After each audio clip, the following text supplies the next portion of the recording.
Good morning. Welcome everybody. My name is Maggie Rose Cunningham. I'm here with you for Magic in Mind, where we're going to be looking at why we become afraid of our own power. And when I talk about power here, I'm meaning power in terms of the ability to. And this might be power that we're wielding every day, just in terms of we're telling people to do stuff, and we're paying our bills, and we're choosing what we buy, we're planting seeds in our gardens, all of these things. But it's also about magical power as well. And I'm focusing on a little bit more on magical power, but these two things are combined. So we're going to be working with this idea of power in two contexts here. Now, I could have called this session something else. I could have called it Egil Isn't Coming. And I want you to hold that in your mind as you're joining. I can see people are starting to join me. So hello, if you're here live, please do give me a little wave in the chat box. Say that you're here and what you're looking forward to this week. If you are watching the replay, then put hashtag replay and let me know that you're here, and let me know what you enjoy through the course of this session. So back in September 2023, I launched my quiz, my Discover Your Magic quiz. Hi Bridget, lovely to see you. And I started by, the purpose of the quiz is to help people identify five archetypes of the magical self, so five paths of the magical self. Which one are you using the most? Which is the most developed? Which are you relying on the most heavily in any given moment? And I road tested the quiz with, let's call it, a section of the general population to start with.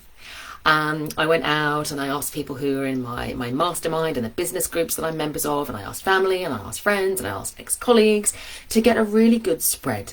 And I was really pleased that when those results came back, I had an even spread across all parts of the magical self. So the healer, the magician, the mystic, the seer, the sage. There was about 20% for each. I was like, hooray, that's good. That sort of is an interesting indicator. I can see other people joining. So hi, Christy, Krista, and Suzanne. Lovely to see you. It's lovely when people do say hello in the chat box. So I'm like, oh, I have company. And then I thought, okay, so the quiz is ready to send out into my community, into the community of people who I work with, who are very spiritually aware, energetically aware, often practicing different forms of ritual and magic, so very sort of informed about the magical self, even though you might not have encountered it in those five types quite yet. And if you haven't, then you can go and do the quiz, because it's good fun to do it. But what was interesting is that as soon as I started working with you wonderful people out there, the results started to change. And the healer and the seer started to climb quite rapidly, which I was like, okay, well, that might be because in modern society today, it tends to be that we can train, as healers. There's lots of different healing modalities, or we can become tarot readers, seers in lots of different ways. There might be just more of us who think, yes, I work in this way, whereas perhaps the path of the mystic might not be as well known. You might also think about it as being the path of the shamanic practitioner or the ecstatic practitioner. And the sage, sagacity, might not be known. But what this didn't do is this didn't make sense of the magician results, because I know that there's lots of people out there practicing magic. So why was it that the mystic and the sage stayed at about 20%, and so all of the, let's say, the points were being nicked from the magician? So at this point, when I go and look at the results, and it stayed pretty steady at this point, it tends to be that in any given month we have about 25 to 30% seer healer, still about 20% magician, mystic, sage, and 5 to 10% magician. What's going on there? I was like, why? Why is it that the magician is the least favoured path? That doesn't mean that we don't have access to magician, just to be really, really clear. So if you're doing any form of magical practice, then you're accessing magician. But it's not the favoured path. So, why might this be the case? So I wanted to share with you a little story, and I can see more people joining. Lovely to see all of you there. I wanted to share with you a story which some of you may know. It's a story from the Icelandic sagas. It's called Egil's Saga. Now, Egil was a trusted rune magician and healer. He knew how to fix stuff and how to help, and the story I'm going to tell you is one where he's called in as the healer. And he's able to draw on the runes for knowledge and wisdom. He's following the path of the seer and the mystic as well. And on this particular story that I'm going to tell you, which I tell reasonably frequently because it's a really good learning story, he is called in to tend to a young woman who is sick. And he goes and he sort of investigates what's going on, and he finds runes carved into a piece of whalebone under her bed. And it's discovered that these runes were created by a young man, a young rune magician, who either was deeply in love with her and had cast runes to get her to love him back, or was already spurned and therefore cursed her, essentially. Now, Egil, luckily, is a very learned rune magician and healer, and he comes along and he knows how to scrape the runes off, and he carved new ones on to heal the girl, and she is healed. Hooray! Isn't that great? Isn't that wonderful? But what this speaks to me of is, first of all, some of you might be familiar with the path of the Fool and the Magician in the tarot. It's like the young magician is essentially in the position either of the fool or the villain. We don't know which one yet, whether he's fool or villain. And Egil is the magician who's mastered his craft. He's really mastered his craft there. And I think that this is important for us at this stage. I'm going to share with you a little story of myself now as a young witchlet. I was a young witchlet, and I was doing my magical work. I had time back then, a lot of time. I look back and I go, whoa, how does I fit in everything that I did? So I was training in lots of different magical practices, seership practices, not healing practices at that point. And I was also working, and I had a very, very clear vision of what I wanted in my life by the time I was 30. And I was like, by the time I'm 30, I would like to have, my own house. I want it to be a terraced house. I want to have 3 cats. I would like to have a separate room for my washing machine. That's the level of specificity we're talking about. And lo and behold, by the time I was 28, I had achieved these things. I was like, yes, this is amazing. And then I was there and I was like, well, what do I do next? I've done the thing. I was like, this is what I need in order to be, secure, and to prove to my parents that I'm a responsible adult, and to prove out to the world that I've got a good job, and, I'm secure and I can look after myself, and I've got my lovely cats and I adore them, and still one of them is still with me, by the way. And, it was wonderful. But at the same time, I was like, oh, well, what do I do now? And this little doubt came in. And it was, well, I knew, back in the day, I knew what I needed, because I'd been taught that those are the things that you go for. Not necessarily the 3 cats, I just wanted them, but that this was what you went for. I said, well, what else do I go for? And what if I get it wrong? And that was the question that I couldn't stop asking. What if I get it wrong? What if I get it wrong? I was moving out of the sort of the trodden path of this is what society tells us a successful life looks like, or say my culture, my family, whatever it is, a successful life looks like, into the space where I was getting to choose for myself. And I was afraid. I was afraid to get it wrong, not just because I thought there might be consequences for me, but there might be consequences for other people as well. Who am I to want any more than this? Who am I to put myself out there and say I should want more? And if I don't want more, then what am I doing? There was a lot of confusion that came at this point. Let me know, for those of you who are in the chat, have you had experiences like that where you've set your mind to something and you have done, obviously I was working and doing my job in this, but I was doing magics towards these ends as well. And I was working with my runes at this point. The Keenaz rune got me the job of my dreams. It was great. It was fantastic. Where you almost get to the point where you go, wow, my magic is so successful that it was a bit frightening that it was that successful. I didn't think it was going to be that successful. I didn't think it was going to be that specifically successful. When I look back and I looked at my list, which I'd written, I can't actually remember when it was that I'd written. I was about I think it was like my 20th birthday or my 21st birthday. And then I looked back at it and I went, wow. I'm not saying I had a big room for my washing machine. It was literally like, that's all you could fit in the room, but it was there. And I was like, oh my Lord, well, I'm too frightened to write anything else down, because then I come to pass as well. So that came through. So let me know if that resonates for you. In this at this moment in time.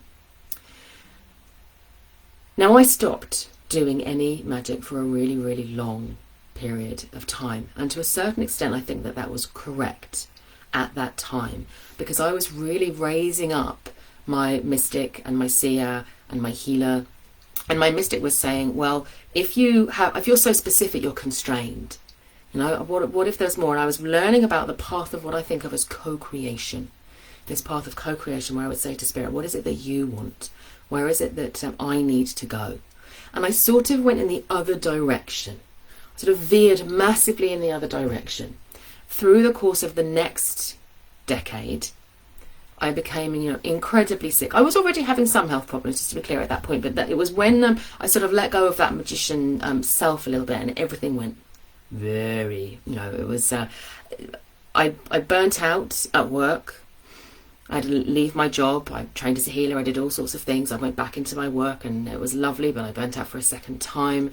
There were other challenges that I was having during that time. And I was loving life because I was giving a lot, and I was receiving a lot. Don't get me wrong. I was offering service that I'd never thought that I would be able to before. I was asking Spirit for guidance on where should I go, what should I do now, and I was receiving it, and I was moving really into a space where I felt fulfilled in here.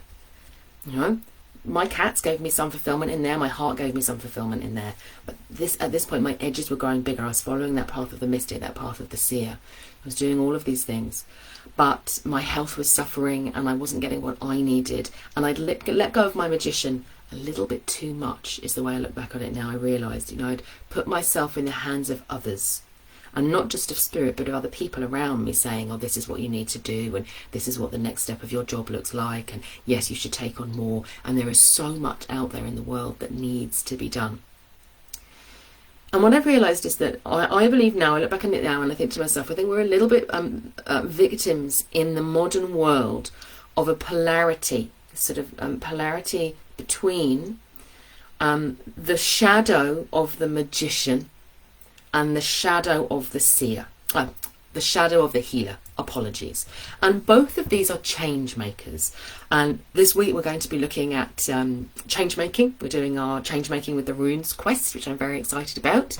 We've got a full moon in Yera coming up, which is this wonderful balance. So if you're feeling as if, yes, I was either I was in, following it, and it was really good and everything was going fine, and I went, whoa, or you're on the other side and you were saying, no, it feels selfish. This is what the healer can do. This is what the shadow of the healer can do. The shadow of the healer can say, I need to give all of the time. I need to be in service all of the time. I need to offer, because I'm lucky, and that's what I felt at the time. I was like, I am so lucky that I should be okay with everything else from now on in, because I could see people around me who were struggling and I was not, And it was almost like I felt guilt.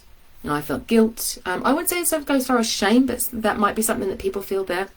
That I had a life that I wanted and I was happy in, and I thought from now on I should really just be giving, and this is what the healer can do if they push the magician away and they say no, that's the path that is selfish. And so the healer overgives, the shadow of the healer overgives if they don't have access to their magician. Now, so that can happen in the world, and you might have met people, or certainly I was in the shadow of the healer for a long period of time, for years of my life.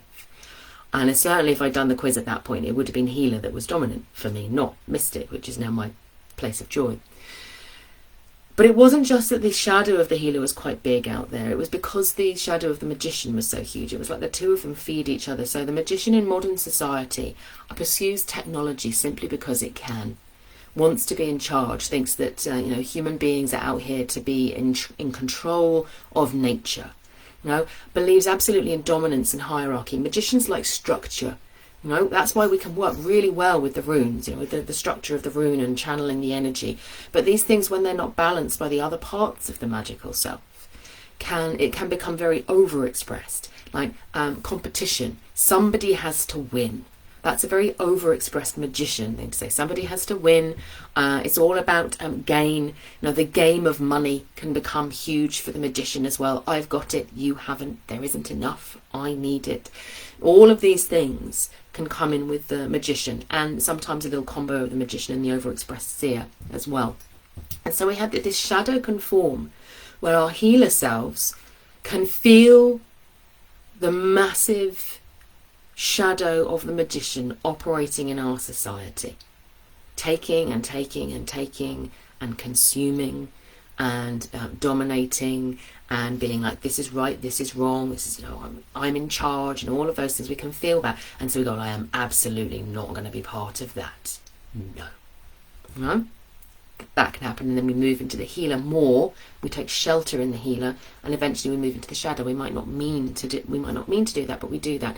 And for me, this is what has happened at the moment in our society, is that we have got to the point where there is no path from the place of the fool, from the place of the young magician who might have been doing things because he was, immoral and he didn't have any integrity of the healer, or he might have been doing because he didn't know what he was doing. He just wanted the love of the young girl and he didn't understand what he was doing.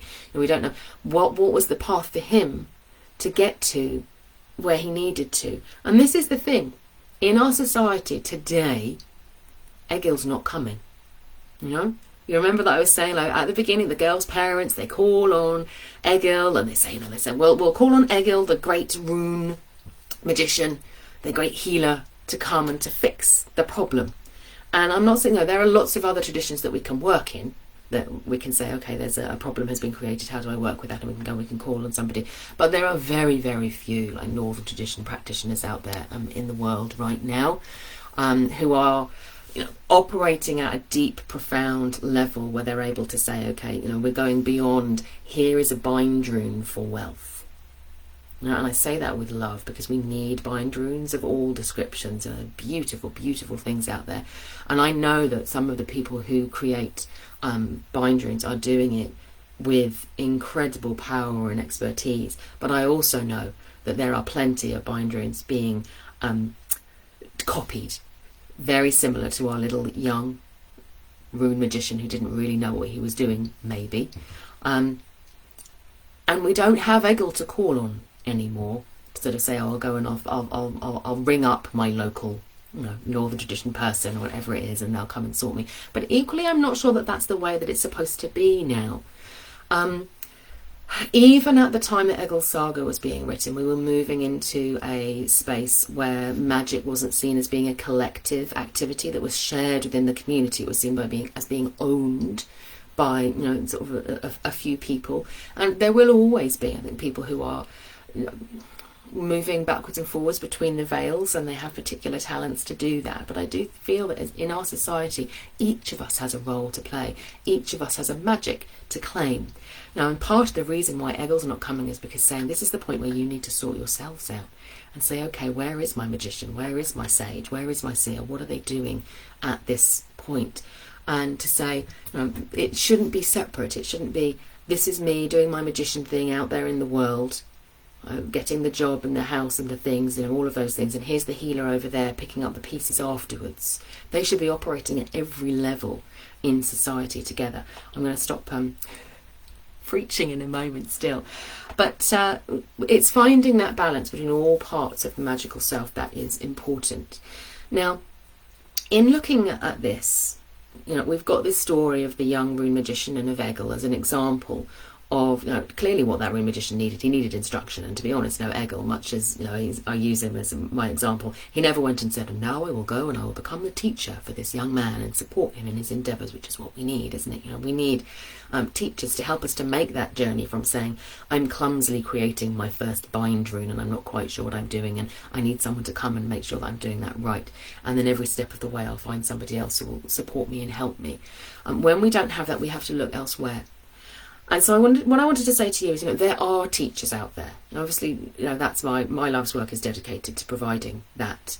But I've looked for teachers, and when I haven't found them, I have looked to spirit. And what the Northern tradition offers to us, as well as the runes and the amazing practices and the ability to open the doors between the land and spirit, for whether you're on the Northern European land or whether that's part of your ancestry or whether you just are called by spirit to follow that path. That's certainly there. But if you look at the Norse gods and their legends, they teach us a different story. Look at Odin. No, the first piece of magic that Odin performed, to our knowledge, was with his brothers, Vili and Ve, and he sees the northern tree. His mystic, or his seer, his mystic says, "Wow, I dream of the 9 worlds. I see that might be possible. The sowing of the seed in the great void, Ginnunga Gap." And the seer says, "Yes, I want to do that. How do I do that?" And the way that Odin did that with his brothers was to murder Ymir, the huge giant. And maybe they didn't have rules around murder in the same way that we do now, but it was an act of violence. And we can look at that and we can say, is this a template for the archetype of the magician for all time, that they are a destroyer? Or you could say, is this an archetype of the magician who has to learn? And if Odin could go back now, maybe he would have done something different. I like to think, in everything that I've ever done with him, as sort of a priestess working with him, has indicated that he will carry that burden of that first act of magic with him for the rest of his life. That is part of the source of his wisdom. If he was to go back, if he had his own Egil, maybe none of the 9 worlds would have been born. Maybe Egil would have said, "No, Odin, stay as you are." We don't know what actually would have happened. But Odin looks at it and he says, "Okay, that happened. Now it is my responsibility to tend to these 9 worlds for as long as I can, defying death if I need to, over and over and over again." Right? So what he didn't do is he didn't then go, "Oh, I'm going to run away. What have I done?" He said, "No, I'm going to take responsibility for this." And this is one of the things that they teach us, is the path of self-compassion and self-forgiveness. When we are following the path of the mystic, which many of us are, because we don't have those, you will do this and then this and then this and then this, follow the road that's been set before you. There is no road. There's a huge terrain where occasionally we might find a little footprint of an ancestor following the path. So we have to take some of those risks. And Odin says, sometimes you're going to make mistakes. Does that make you a bad person? You get to decide. You get to decide what you do with that and how you're going to make it better. This is part of the role modelling of Odin there. You might also look at Thor, who is this sort of bastion of strength. I'm strong and I'm vital and I'm all of these things. And his hammer, Mjolnir, which is known as being this incredibly powerful magical tool, is known because it has a very short handle. And the idea is that the dwarves who made the handle were distracted by Loki while they were making the hammer. And so it ended up with a much shorter handle than it should have. And all, people say that this is sort of like a euphemism and things like that. And there's this little bit of like that about Thor. Does Thor say, "No, I'm not going to use the hammer"? No. He's just like, "I'm okay with that. My ego is big enough to take people laughing about the size of my hammer's shaft." He gets on with it. He doesn't say there was a mistake in that and so I'm not going to use it. He says, no, it's still perfectly usable for its purpose. I will deal with the fact that it's got a short handle. It does so very well, if I may say. We have examples of Frigg and her deep magic that she undertook, because her seer knew that her son, her beautiful son Balder, was doomed to die. He had a dream about this. And she felt into it and she's like, yes, this is destined to happen. And she put all of her magic into making that not happen. Every single part of her being into making that not happen. The amount of magic that she threw towards stopping what was fated from happening, even though she knew, probably deep down, that it was fated and couldn't not be. And why did she do that? Because it was the right thing to do. Because as a mother, it was the right thing to do. And at whatever point it was that Balder was going to be taken by that arrow, she wanted him to know that every single step of the way she had fought that. That was her magic. It wasn't about the outcome. It was about doing what was right. And this is where the partnership of the healer and the magician should be. The healer gifts the magician integrity. The magician gifts the healer the ability to act. To take responsibility, to do the thing, to not just sort of look and go, there's so much that's broken in the world, I do not know where to start. The healer can feel all of that. And the magician says, okay, so you can choose the path of guilt. My lot is better. or you can choose the path of action. You know, I will do whatever it is that I can to make it better, even if I think that I might be doomed to fail. You know, it's Freud's lesson. So there are lessons available to us. There are lessons available to us within the myths and the legends that will support us in taking a journey, not from becoming the young magician to becoming Egil, because that's not what we need, because that's a story that's past. You know, we need to become who we are meant to be, to become the magical practitioners that we are meant to be, you know, in this time. So that's why through the course of this week I'm going to be running the Change Making with the Runes challenge to support you in taking those first steps. You know, in saying, okay, how do I move from that knowing of the seer, of what I need to choose, of the relationship, how the rune is speaking to me, and of my relationship with the mystic who is saying, like, this might be possible. Now, and when you did, for those of you who did the challenge with me, the mystic challenge with me, you'll remember that thing about feeling into purpose and saying, oh, you know, that felt really good. And what the magician says is, if you choose the path of inaction, and you choose not to pour all of your fabulous potent magic towards the purpose that you've seen for yourself, towards the life that you've seen for yourself that's going to give you that energy and that foundation to then offer yourself to a bigger purpose out there in the world, that's still a decision. Your magic is the magic of inertia. And I think that's a really important point. You remember I said that we're in the full moon of Yera this week? Oh, I'm not sure if I've got my Yera into hand. So it's this rune, it's like this. It's ice and it's fire. So you can see this as being the choice that the magician makes all the time, and the reality that the magician knows is that the decision to do nothing is still an act of magic. Being in stillness is still an act of magic.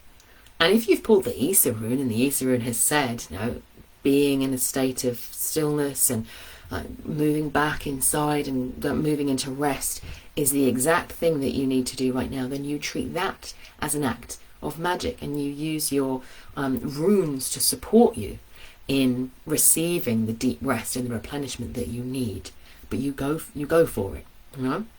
Whereas if you say, oh, I saw, you know, myself, like I see like walking barefoot in the garden, soaking up the earth connection and making myself feel like I was like really replenished and energized at that point. If I see that and then I choose not to do it because I'm in inertia and I'm tired and I want to lie down on the sofa, let's be honest, you know, that is still an act of magic.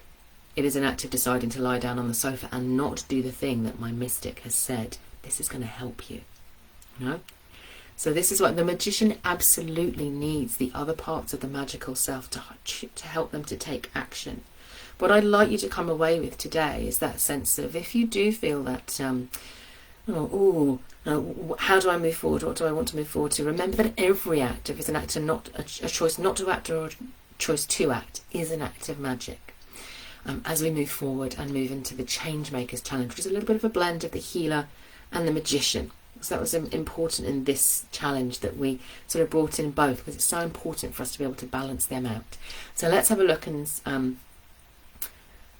see what people have said in the chat box about the magician. So Suzanne's saying, I've always loved the magician's self, but I always found I have a caution. But recently I've really started to enjoy my magician's self and enjoying the runic magic. Yes, I can really see that. You know, I can really see that. And that, so for you, Suzanne, when you say more a fear of doing it wrong, is that in terms, literally in terms of the technicalities, like the like Egil's, the young magician, that we don't know whether he had a malicious intent or whether he did it wrong. Now, and that's perhaps something that's important here, is to recognise, while Egil might not be coming, you know, to sort of say, I will do it this way and I'm not going to teach you, I'm just going to fix it. We do have this amazing space of co-creation and collaboration. Obviously, I know that you're in mastery, and so we've got these wonderful spaces for us to say, I'm going to try this out. And if it goes wrong, you know, we'll fix it together. You know, we'll work it out together. We'll be in collaboration, which again, for the overexpressed magician, can feel a little bit like, oh, because they like to be in charge. But for the well-expressed magician, working with all the different parts of the magical self, they love to collaborate and to co-create. We're going to be talking a little bit about co-creation through the course of the challenge.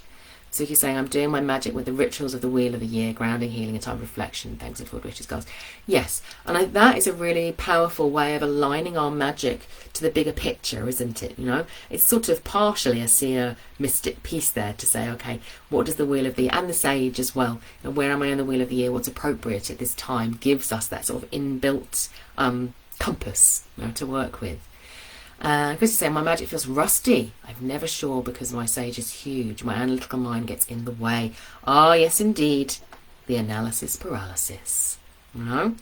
And this is when you've got a big sage and a big mystic, perhaps, and you're like this. Oh, there's that, and there's that, and there's that, and there's that. And I'm reading this book, and I'm reading that book, and your book pile is really high, and you've got a to-do list that's never ending, but you actually don't commit to them.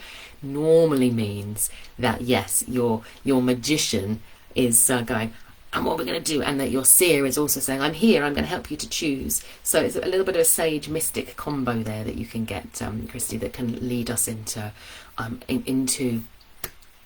inertia again, into going, I'm dreaming, I'm doing lots of dreaming and thinking and imagining and analysing, but I'm not doing is then doing.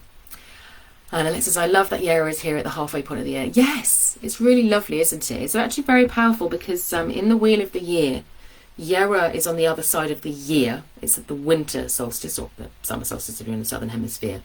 And we're entering the half month, well, we're in the half month of Dargaz, and the summer solstice will be right in Dargaz. But because we've got a full moon in Yera, it's a really, really potent time for deep magic at the moment. And Suzanne says, yes, if I did a spell or sigil and I was scared to do something wrong, but I don't feel like that now.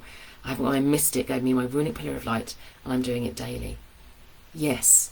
And this is the thing, it's when we're tuned in, you know, when we're tuned in and we are aligned with ourselves and with our integrity and with those different parts of the magical self.